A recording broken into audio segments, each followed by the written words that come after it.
अस्सलाम वालेकुम। आज हम लोग बात करेंगे हैबिचुअल क्रिमिनल के ऊपर। हैबिचुअल क्रिमिनल कौन लोग होते हैं? हैबिचुअल क्रिमिनल वो शख्स होता है जिसको बार बार क्राइम करने की आदत होती है, या फिर उससे भी कह सकते हैं जो शख्स बार बार कन्विक्ट होता है क्राइम करने की वजह से, या फिर हैबिचुअल ऑफेंडर भी कह सकते हैं। और अमूमन ये होता है कि जो हैबिचुअल क्रिमिनल होता है वो एक ही तरह का क्राइम बार बार करता है, लेकिन ये ज़रूरी नहीं है। बहुत सारे हैबिचुअल क्रिमिनल्स ऐसे भी होते हैं जो कि अलग अलग तरह के क्राइम करते हैं। और ज़्यादातर हैबिचुअल क्रिमिनल्स जो होते हैं उन्हें सब्सटेंस अब्यूज़ का प्रॉब्लम होता है, या फिर बहुत सारों को तो मेंटल हेल्थ इश्यूज़ भी होते हैं। सब्सटेंस अब्यूज़ को आप ड्रग अब्यूज़ भी कह सकते हैं, या फिर किसी भी ऐसे सब्सटेंस का इस्तेमाल जो कि इंसान की हेल्थ के लिए नुकसानदेह हो, उसकी मेंटल हेल्थ के लिए नुकसानदेह हो। हैबिचुअल क्रिमिनल बिहेवियर की एग्जाम्पल्स में एक तो ड्राइविंग अंडर द इन्फ्लुएंस आ जाता है, नशे की हालत में गाड़ी चलाना, अल्कोहल पी के गाड़ी चलाना। इलीगल ड्रग पोजीशन आ जाता है, अपने पास गैर कानूनी ड्रग्स रखना। पेटी थेफ्ट आ जाता है, जैसे कि दुकानों से छोटी छोटी चीज़ें चुरा लेना। ये भी लोगों में आदत होती है, सुपरमार्केट्स में जाते हैं, दुकानों पे जाते हैं तो छोटी छोटी चीज़ें तलाश करके अपनी जेब में डाल देते हैं, जिससे वो पकड़े भी नहीं जाते। और उनकी फिर ये आदत जो है वो वक्त के साथ साथ फिर बढ़ती चली जाती है, आगे चल के फिर वो बड़े क्रिमिनल्स बन जाते हैं। एक एग्जाम्पल ट्रेस पासिंग की है, गैर कानूनी तौर पर किसी की प्रॉपर्टी की प्राइवेसी वायोलेट करना, किसी की प्रॉपर्टी में दाखिल हो जाना, इसको ट्रेस पासिंग कहते हैं। एक मिसाल है जो कि हमारे पाकिस्तान में बड़ी कॉमन है, conducting business without a proper licence. लोगों ने प्रॉपर लाइसेंस नहीं लिए हुए बिजनेस कंडक्ट करने से पहले, या फिर बहुत सारे ऐसे प्रोडक्ट्स होते हैं, सर्विसेज होती हैं जिसकी ये रिक्वायरमेंट होती है कि आप पहले लाइसेंस लें अपने बिजनेस को लेजिटिमाइज कराने के लिए। लोगों ने वो नहीं लिए हुए, लोग बार बार इस चीज़ को वायोलेट करते हैं। हमारे यहाँ तो अब ये लोगों ने अपने आप को अडेप्ट कर लिया है इस बिहेवियर में। लोग कुछ लोग तो बहुत प्राउडली बता रहे होते हैं कि जी हमें 5 साल हो गए हैं, 10 साल हो गए हैं, हमने आज तक गाड़ी के कागजात नहीं रखे, ड्राइविंग लाइसेंस नहीं रखा, और किसी की हिम्मत नहीं हुई हमें रोकने की, हमसे पूछने की। तो ये भी एक हैबिचुअल क्रिमिनल की निशानी है।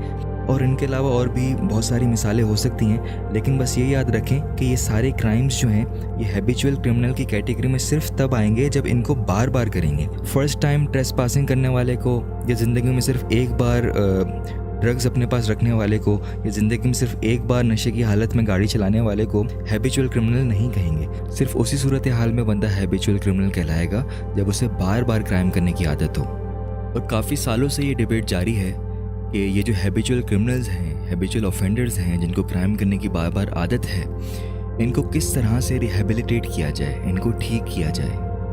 अब आगे बढ़ते हैं और ये देखते हैं कि हैबिचुअल क्रिमिनल्स से किस तरह से डील किया जाता है।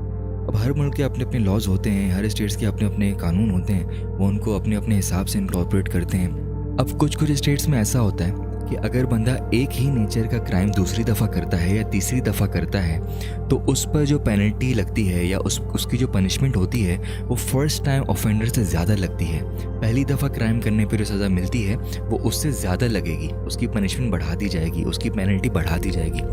और कुछ स्टेट्स में ऐसा भी होता है कि ज़रूरी नहीं कि बंदा सेम नेचर का क्राइम ही करे दूसरी दफ़ा या तीसरी दफ़ा। अब अगर वो अलग अलग तरह का क्राइम भी करता है लेकिन वो क्राइम तो कर रहा है, पहली दफ़ा आपने कोई और क्राइम किया, दूसरी दफ़ा किसी और तरह का क्राइम किया, तो उसको भी हैबिचुअल क्रिमिनल ही कंसीडर करते हैं। एक बंदे को आदत हो गई क्राइम बार बार करने की, बार बार लॉज को तोड़ने की, बार बार कानून को तोड़ने की, तो उसको भी हैबिचुअल क्रिमिनल कंसीडर किया जाता है। और उसकी जो फिर पेनल्टीज लगेंगी, उसकी जो पनिशमेंट होगी वो फर्स्ट टाइम ऑफेंडर से ज़्यादा होगी, फर्स्ट टाइम ऑफेंडर से ज़्यादा इंटेंस होगी। अब ये देखते हैं कि हैबिचुअल ऑफेंडर्स किस तरह की पेनल्टीज़ फेस करते हैं। अभी जो पेनल्टीज़ हैं ये कंट्री टू कंट्री वेरी कर सकती हैं, ये क्राइम के ऊपर भी डिपेंड कर सकते हैं कि किस नेचर का क्राइम था, वो क्राइम की नेचर कितनी सीरियस थी, कहीं वो ड्रग ट्रैफिकिंग का मामला था या फिर कोई वायलेंट क्राइम था, तो उसके हिसाब से फिर जो जेल की सेंटेंसेस हैं वो एक्स्ट्रॉर्डिनरी हो सकती हैं, वो बढ़ सकती हैं, और उनकी जो फाइन्स हैं जो उस पर लग सकते हैं वो बहुत ज़्यादा बढ़ सकते हैं। कुछ कॉमन अलग अलग किस्म की पेनल्टीज़ देख लेते हैं। लॉन्गर जेल सेंटेंसेस, जो जेल की सेंटेंसेस हैं उनको तवील कर देना, उसकी ड्यूरेशन एक्सटेंड कर देना, बढ़ा देना। हायर फाइन्स, जो फाइन्स उन पे लग रहे हैं उनको डबल या ट्रिपल कर देना, या सिंपली फाइन को बढ़ा देना। इंटेंस रिहेबिलिटेशन, जो उनका रिहेबिलिटेशन का जो प्रोसेस है, मिसाल के तौर पे किसी को अगर ड्रग एडिक्शन की प्रॉब्लम है तो उसकी जो रिहेबिलिटेशन होगी वो इंटेंस होगी, वो ज़्यादा देर तक करी जाएगी। उसके लिए इंटेंस मेजर्स अडॉप्ट करेंगे वो उस शख्स को रिहेबिलिटेट करने के।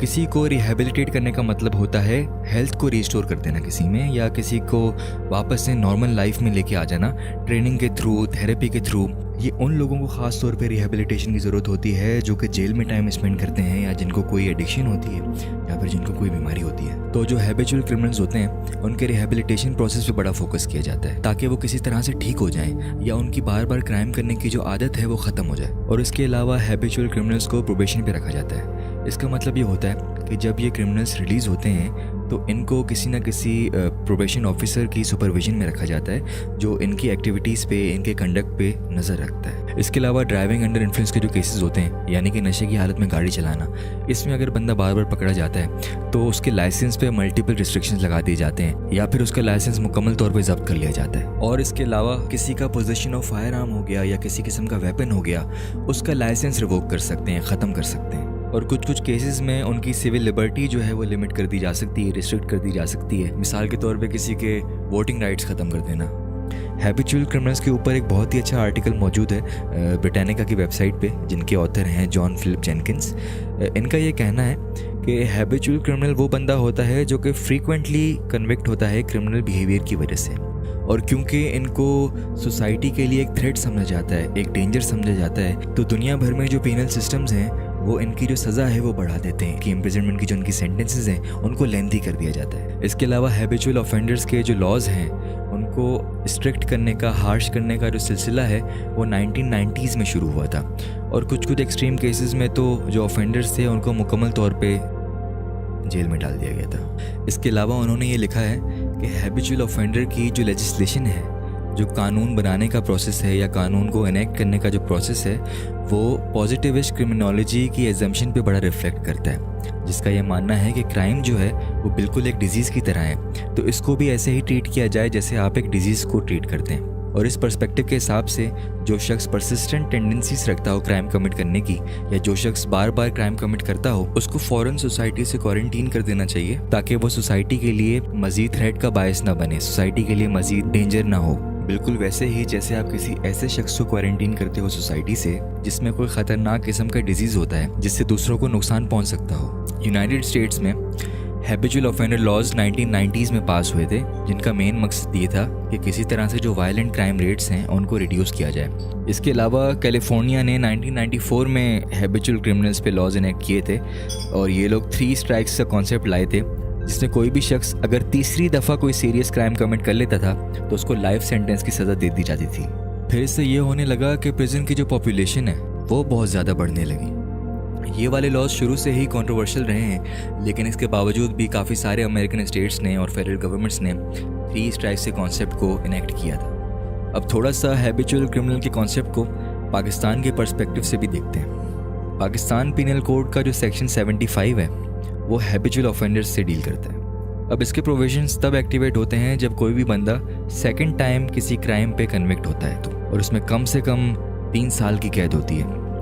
लेकिन किसको कितनी पनिशमेंट दी जाए ये फाइनल अथॉरिटी डिसीजन मेकिंग की जज के पास होती है। वो चाहे तो किसी की सेंटेंस को इन्हेंस करे, किसी की ना करे, तो ये जज के ऊपर मैंडेटरी नहीं है, और ख़ास करके उन क्राइम्स में तो बिल्कुल भी नहीं जो कि सीरियस इन नेचर ना हो। यानी कि छोटी मोटी चोरी के लिए ज़रूरी नहीं कि प्रेजेंट टाइम को बहुत ज़्यादा लेंदी कर दिया जाए।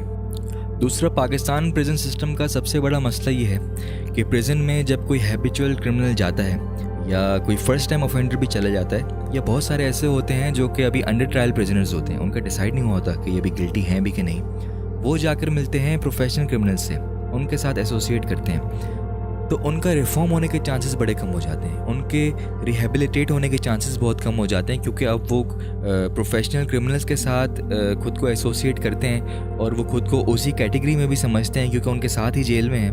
तो बहुत हाई चांसेस हैं कि वो अब उनके बिहेवियर से इन्फ्लुएंस होंगे और आगे चल के फ्यूचर में वो खुद भी प्रोफेशनल क्रिमिनल्स बन जाएंगे। तो नेक्स्ट लेक्चर में हम लोग प्रोफेशनल क्रिमिनल्स के बारे में बात करेंगे। आज के लिए इतना ही। Take care. अल्लाह हाफिज़।